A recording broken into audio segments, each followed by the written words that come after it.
अमीर की तरफ से खास तोहफा। वो इसमें से सिर्फ 99 ही बनाते हैं। ये पत्थर हीरे के हैं। इसकी कीमत तकरीबन 400,000 यूरोस है। और इसके बदले में आप मुझसे क्या चाहते हैं, बताया नहीं। हाँ, तो आप यूरोप के सबसे ज्यादा बिकने वाले मैगजीन की चीफ एडिटर हैं। इन मालूमात से मैं हरगिज हैरान नहीं हुई। क्या आपको उस्मानियों के आते हुए कदमों की चाप सुनाई नहीं देती?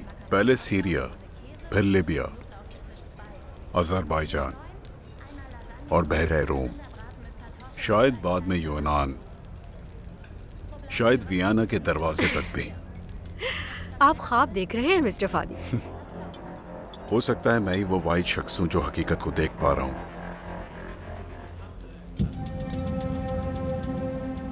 प्लीज वाज़ेह कीजिए, मुझसे क्या चाहते हैं आप? तुर्की के बारे में सारे वर्क आपके मैगजीन में।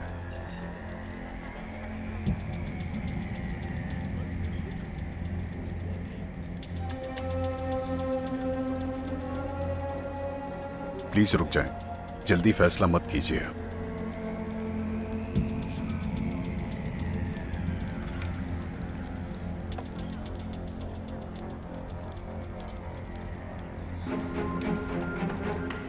आप इसके बारे में एक बार और क्यों नहीं सोचती?